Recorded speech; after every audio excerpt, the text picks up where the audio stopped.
Эфир Абхазского телевидения продолжает русская служба новостей. Здравствуйте. Президент Рауль Хаджимба подписал указ о назначении министром просвещения Республики Абхазия Адгура Какоба. Кроме того, указами президента председателем Госкомитета Республики Абхазия по статистике назначена Кама Гогия. Председателем Госкомитета Республики Абхазия по языковой политике Батал Хагуш. Председателем Госкомитета Республики Абхазия по управлению государственным имуществом и приватизации Вахтанг Пипия. Председателем Госкомитета Республики Абхазия по стандартам, потребительскому и техническому надзору Гарик Саманба. Рауль Хаджимба встретился с руководством Национального банка Абхазии и руководителями коммерческих банков республики. На встрече обсуждались вопросы текущего состояния в банковской сфере, проблемы и недостатки, имеющиеся в работе банков, состояние сферы кредитования банками юридических и физических лиц, а также возможности расширения потенциала кредитования.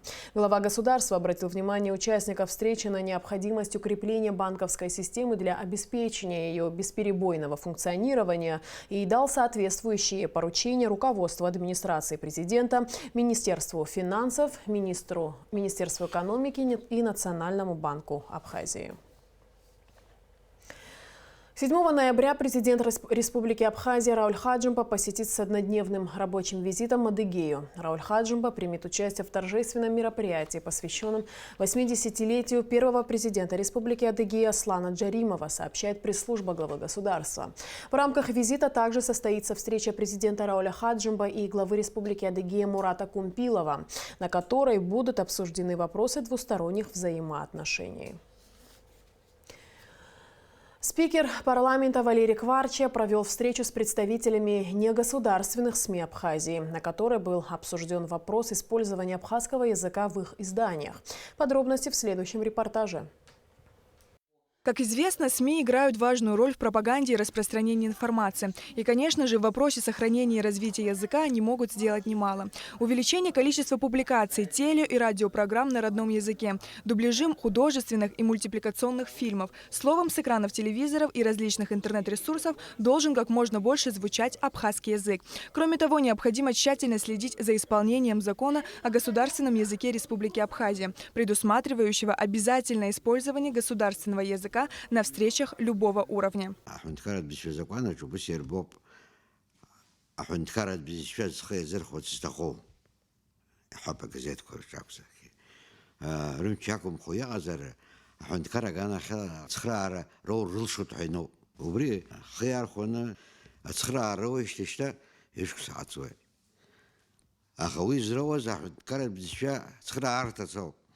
أداك أقول بسيف ديو استتقوا درترقوا أنلر ساكن أخا كم زرقة شمسخزي أرياس واحد حشمزم. Согласно 16 статье Закона о государственном языке Республики Абхазия, в негосударственных печатных СМИ текст на абхазском языке должен занимать не менее половины, за исключением изданий, учрежденных национальными культурными обществами республики. Однако в настоящее время в негосударственных печатных СМИ лишь изредка появляются статьи на абхазском языке. И на это, по словам главных редакторов, есть причины. Если вы начинаете работать с абхазским шрифтом в газете, то у вас просто это головная боль. И вот таких вот проблем, шрифты, переносы, их просто масса. То есть он не адаптирован на сегодняшний день под средства массовой информации. Это такая же проблема, как проблема с техническим абхазским языком. Телевизионная продукция студии «Медиаспект» есть у нас и фильмы, и передачи на абхазском. Но, конечно, их значительно меньше. По справедливости ради, я скажу, 80% на русском и 20% на абхазском. Это правда. Но я вам другое хочу сказать. Телевизионная продукция, она делается для того, чтобы представлять Абхазию, вот в данном случае, в нашем случае, на кинофестивалях. И, конечно же, я могу делать это только на русском языке. Другое дело, что существуют еще титры. Но вот не дадут мне соврать, что значит сделать титры на абхазском языке. Это очень дорого. Отдельно иногда бывают какие-то и у нас публикации на абхазском, но редко. Но сейчас, чтобы вернуться вот к такому действительно состоянию, надо хорошо подумать и совместное решение принять какое-то. Вице-спикер Народного собрания Левон Галустян отметил, что в 2016 году некоторые редакторы независимых средств массовой информации обратились в парламент с вопросом юридического закрепления мер и их финансовой поддержки. Но так как календарный и бюджетный год были начаты, внести изменения в соответствующий закон не удалось.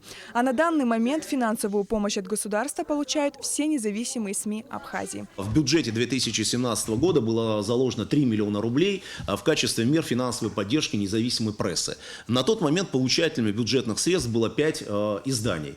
Насколько нам известно, и потом сумма в 2018 году была закреплена на уровне 2017 года. При подготовке закона о госбюджете на 2019 год сумма была скорректирована в сторону увеличения, и она, собственно говоря, увеличилась на 1 миллион 800 тысяч рублей. Итоговая составила 4 миллиона 800 тысяч. Директор телекомпании «Абаза ТВ» Руслан Хашик рассказал о работе телеканала и добавил, что с нового года канал начнет вещать и на абхазском языке. Мы действительно пережили самый большой кризис в области СМИ и сохранили СМИ за счет государственной поддержки. Спасибо за это надо признать, и это мы всегда говорим об этом публично. Сейчас постановка вопроса с вашей стороны обоснована и правильно, и соответствует соответствующей статье.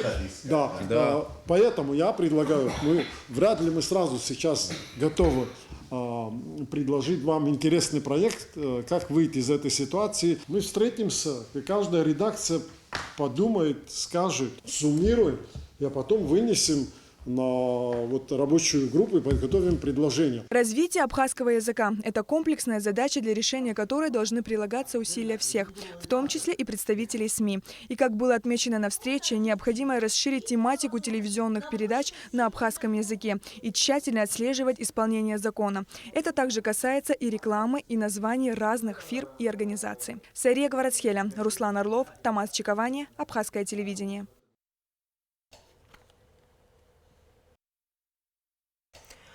В ходе проведения комплекса оперативно-розыскных мероприятий, направленных на выявление сотрудников ведомства, причастных к незаконному обороту наркотических веществ, рядовой абхазской милиции Чакрян Акоп Ситракович, 1988 года рождения, был задержан после пересечения границы России и Абхазии на КПП ПСО, сообщает пресс-служба МВД Абхазии. Акоп Чакрян заключен под стражу на 2 месяца. В отношении него возбуждено уголовное дело по статьям 223 и 224 Уголовного кодекса Абхазии. Расследованием занимается транспортная прокуратура республики. Исполняющий обязанности главы администрации Сухума продолжает инспектировать город. Согласно плану, Кан Кварче вместе с коллегами направился на центральный рынок. Здесь мэр выявил и обозначил несколько первоочередных проблем. Стоянки частного и общественного транспорта, несанкционированные торговые точки в неположенных местах, несвоевременная уборка территории рынка. Кан Кварче также осмотрел дворы многоэтажных домов, находящихся в ведении столичного домоуправления номер 3. Амелия Бисмарк с подробностями. В среду утром у здания столичной администрации Кана Кварче ждали журналисты, чтобы в очередной раз отправиться в составе инспекции на осмотр проблемных участков города. Перед тем, как начать работу, исполняющий обязанности мэра Сухума поздравил журналистов с Днем абхазского телевидения. Рождение этого телевидения, наверное, исторически все знают, что за этим стояло, какие исторические события были. Я желаю успеха в работе и хороших репортажей, которые бы раскрывали все наши вопросы. При всем при этом эта подача была правильна, чтобы люди все это в вашем репортаже воспринимали правильно. И вам долгого счастья, долголетия и успеха в вашей профессиональной деятельности. Исполняющий обязанности главы администрации встретился с руководителем Домоуправления номер 3 и обсудил с ним вопросы, требующие внимания. Астамур Матова рассказал о проблемах, существующих на участке. На пересечении проспекта Аяйра и улицы Джонуа и на перекрестке проспекта Аяйра и имама Шамиля необходимо привести в порядок асфальтное покрытие. Починки требует и объездная дорога, ведущая со стороны центрального рынка к Сухумскому вокзалу. Также речь зашла о ремонте кровли некоторых многоэтажек, расположенных в районе. Кроме того, необходимо осушить подвалы жилых домов. Чтобы увидеть ситуацию своими глазами, Кан Кварча пешком отправился на осмотр участка. Проследовав между дворами, глава инспекции заметил, что здесь необходимо провести уборку и наладить освещение. Трактор, если есть маленькие, У нас манипулятор есть, мы все загрузим. Все, вот это уберите, потому что, ну, что за курганы здесь создает, ни с того, ни с чего. Затем инспекция приблизилась к центральному рынку. Вокруг этого важного объекта жизнеобеспечения давно существует проблема с парковкой транспорта. Кан Кварча поручил сотрудникам ответственных служб решить этот вопрос кардинально. Мы не можем ограничить стоянку людям, да, то есть мы должны определить сторону. Вот у нас здесь есть человек, который транспортом у нас заведует в городе. Желательно с ним непосредственно всегда держать связь, да. То есть вот это свободный проезд обязательно для автомобилей. Все остальное, конечно, где есть возможность, машины обязательно, ну, не могут люди просто прийти, бросить машину, да, где-то определять надо автотранспорт.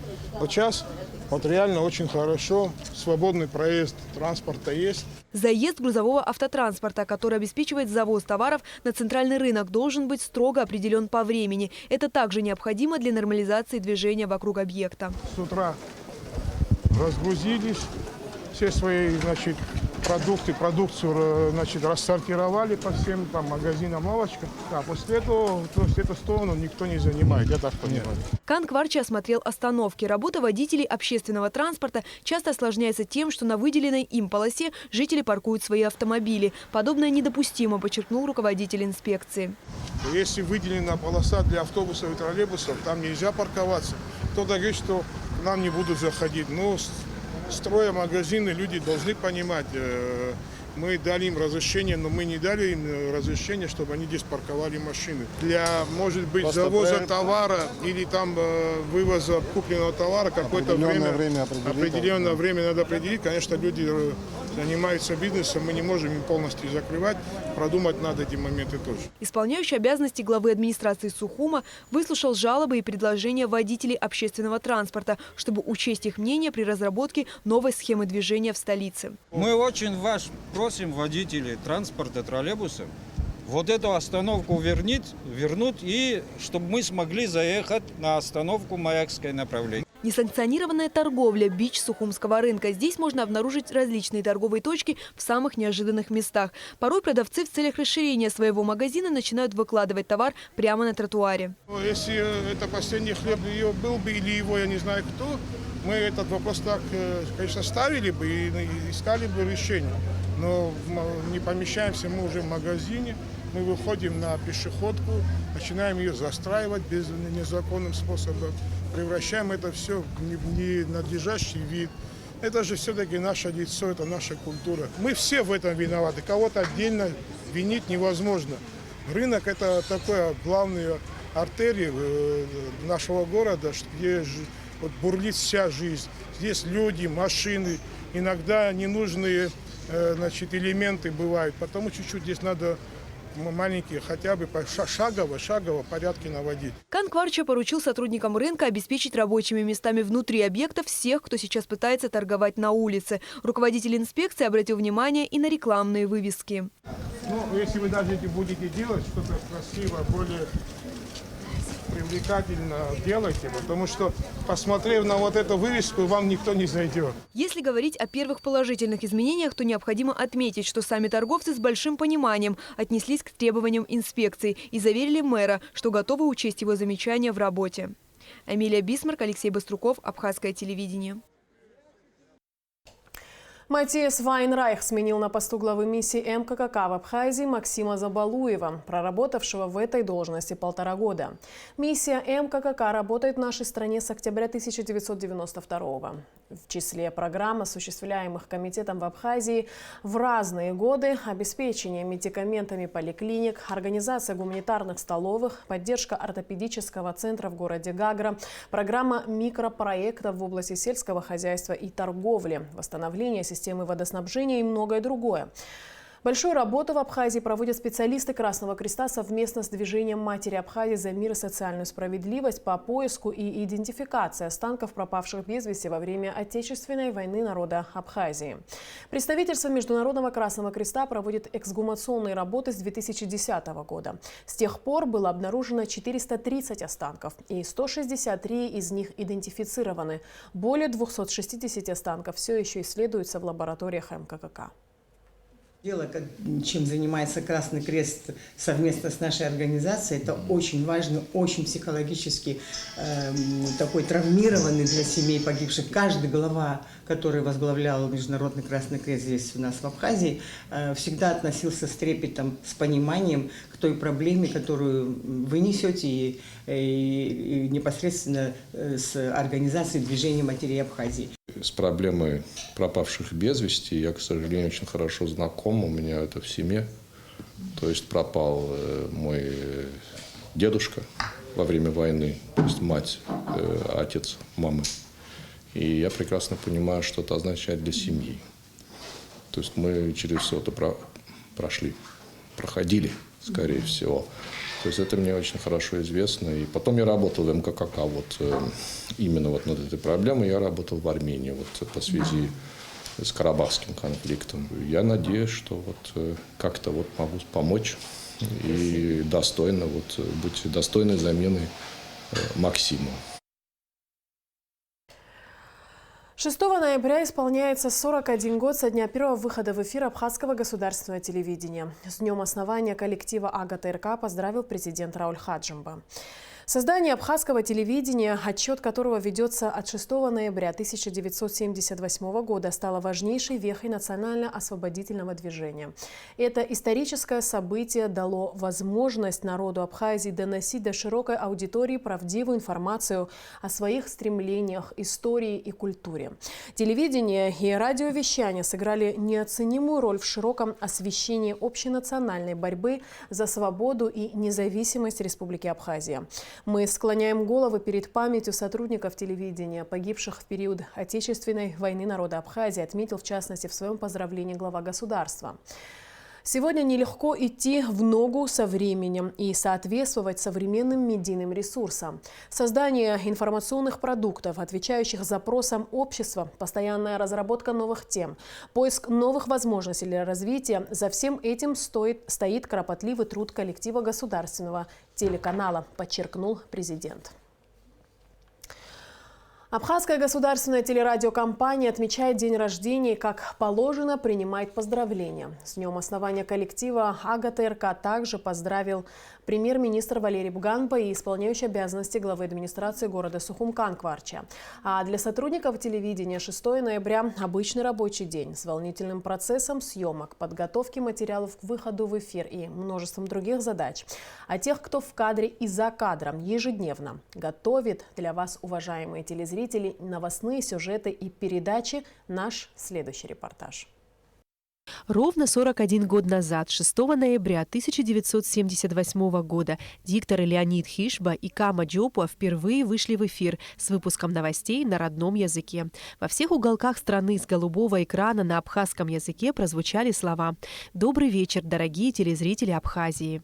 Предпосылкой создания телевидения в Абхазии послужили политические события 1977-78 годов. По стране прокатилась волна митингов и демонстраций. Люди были недовольны грузинской политикой поглощения и растворения абхазского языка и культуры. Массовые волнения пошли на убыль, когда ЦК КПСС поручил Совету министров и Министерству связи обеспечить организацию телевизионных передач в Абхазской ССР. Это постановление и стало точкой отсчета в истории абхазского телевидения, которое с таким опозданием заговорило со своим зрителем на родном языке. Первым главным редактором АГТРК стал журналист Рауль Ласурия, а в создании первой передачи принимали участие всего 11 человек. среди которых Михаил Мархоля, Гурам Амкаб, Амиран Гамге, Георгий Ломи, Людмила Будба. Первой видеозаписью стал концерт Государственной хоровой капеллы. Постепенно схема вещания расширялась, появлялись разнообразные передачи, увеличивался и штат сотрудников.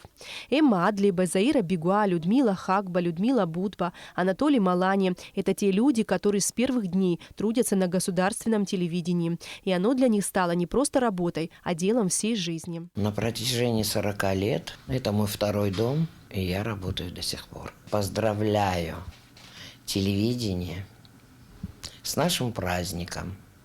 Нам 41. Желаю всех благ своим коллегам, чтобы они жили и здравствовали, чтобы они радовали, больших творческих успехов, выдержки и благополучия. В кабинете, который телевизионщики называют «Ньюзрум», трудятся корреспонденты отдела новостей. Утром, днем и поздним вечером здесь слышен стук клавиш компьютера. Это значит, что сюжет обязательно будет готов к эфиру. Плохое настроение, личные проблемы – все это остается за кадром. Здесь есть только материал, который ждут тысячи телезрителей. Сергей, загони, пожалуйста. Давай, в какой монтажный? Монтажный 1. Вот уже 25 лет Ирина Аршиба работает на ГТРК, из которых больше 20 была главным лицом канала, диктором новостей. Она признается, что абхазское телевидение для нее не просто работа, а второй дом. Я пришла, когда мне было 18, и, можно сказать, вся моя жизнь связана с этим коллективом, с этой организацией. И я благодарна судьбе вообще, что я сюда попала, потому что один раз, придя на телевидение, потом не хочешь заниматься больше ничем в своей жизни. Настолько это затягивает, настолько это интересно, настолько это всегда познавательно, и настолько это держит тебя в каком-то таком безумном ритме, без которого жить потом просто становится неинтересно. За время своего существования на ГТРК сменился не один руководитель. Шамиль Пилия, Владимир Зантария, Гурам Амкаб, Руслан Хашиг, Алхаз Чолокуа, Эмма Ходжа, Леонид Еник, Тали Джапуа, Руланд Бганба – все они внесли свою лепту в развитие единственного государственного телеканала.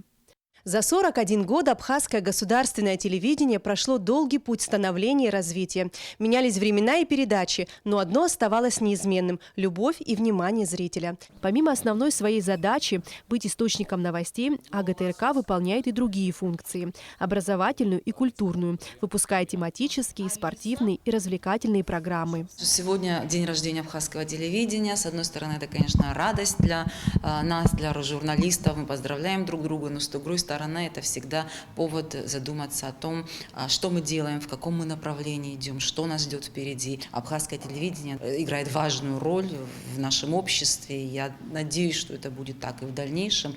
А так, конечно, для улучшения нашей работы, для того, чтобы абхазское телевидение более динамично развивалось, мы должны научиться принимать вот эти вызовы сегодняшнего дня. Вот я думаю, это очень важно.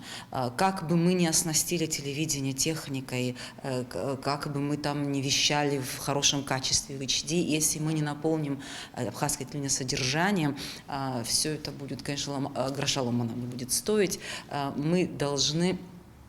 Самое главное – это подготовить кадры. Вот дальше уже вот это все, что было, все, что вот, все, на чем было основано абхазское телевидение.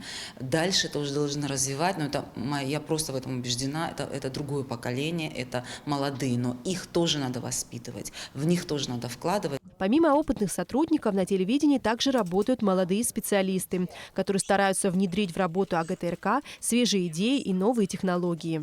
Абхазскому телевидению нужны современные проекты, которые ориентированы на молодежь, чтобы мы включали новые категории зрителей, потому что сегодня есть тенденция на интернет какие-то площадки, люди больше смотрят что-то в интернете, и мы должны создавать такой контент, который соответствует сегодняшнему времени. У нас в ближайшее время выйдут где-то 5-6 новых проектов, которые будут именно такими современными. На протяжении долгих лет государственное телевидение Абхазии освещает события и проблемы, происходящие вокруг. Благодаря грамотной и слаженной работе журналистов многие сюжеты и передачи помогают решению конкретных проблем. Коллектив абхазского телевидения и дальше готов неустанно трудиться во благо нашего государства и его жителей. Эсма Гуланзе, Степан Мартиросян, Абхазское телевидение. Указом президента Абхазии за заслуги в области журналистики в деятельности на абхазском государственном телевидении Славе Сакане присвоено почетное звание «Заслуженный журналист Республики Абхазия». Завершен первый этап нового научного проекта инициативной группы абхазских историков и археологов «Тайны Великой Абхазской стены», который начался 15 июня 2019 года. Проект направлен на исследование данной исторической постройки и изучение особенностей ее строения. О том, что удалось обнаружить ученым и какие уже сейчас можно сделать предположения, расскажет Сария Кварацхелия. В мире всего 3 великих стены. Первая находится в Китае. Ее протяженность превышает 21 тысячу километров. Вторая, Горганская, расположена на территории Ирана. Ее длина около 200 километров. И третья, Великая Абхазская стена, которую еще называют Киласурской. Ее длина 160 километров. Ученые давно выяснили, кто и когда построил стены в Китае и Иране. А вот кто и когда построил Абхазскую стену, до сих пор науке неизвестно.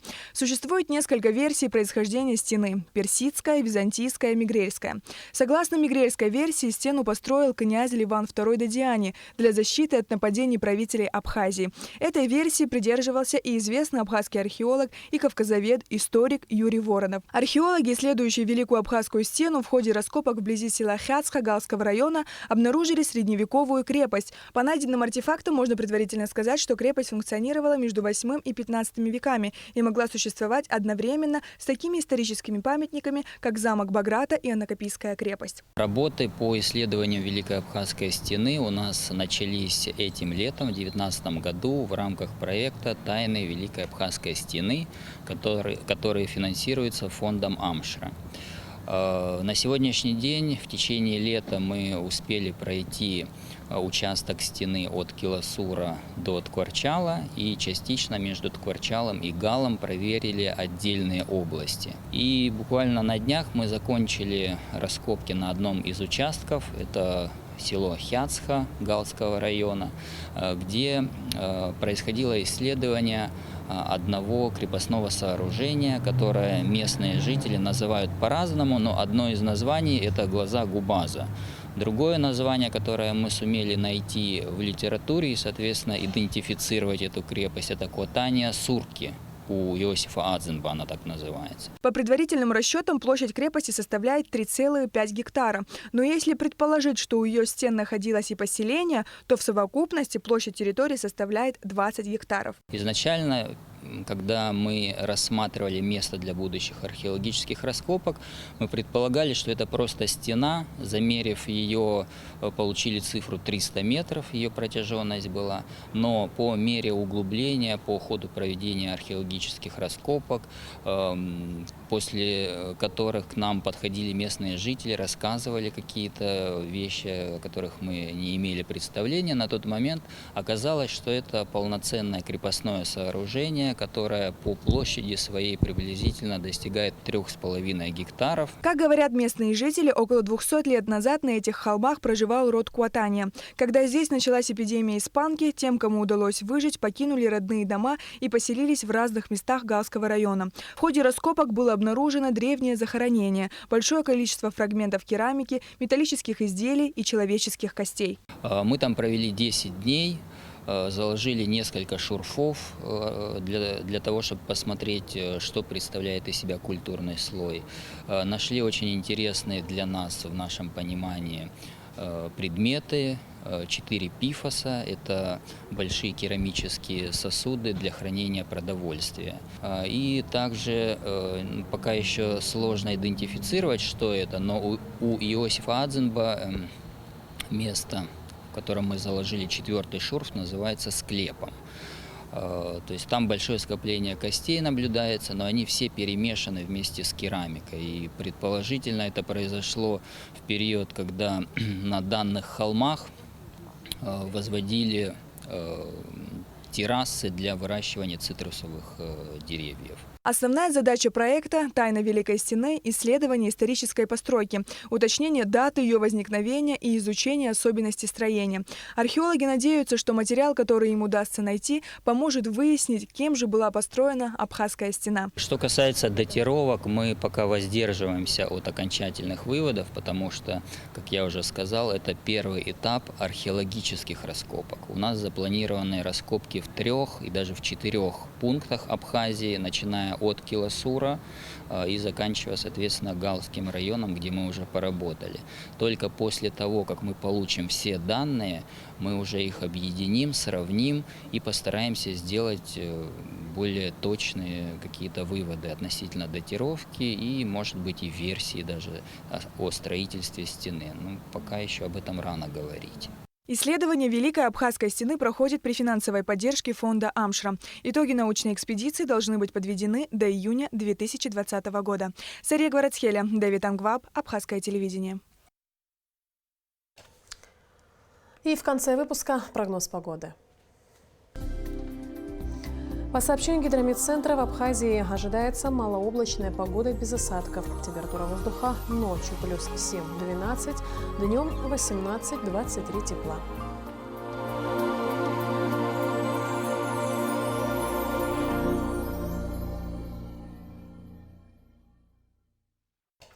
На этом наш выпуск завершен. Всего доброго и до встречи в эфире.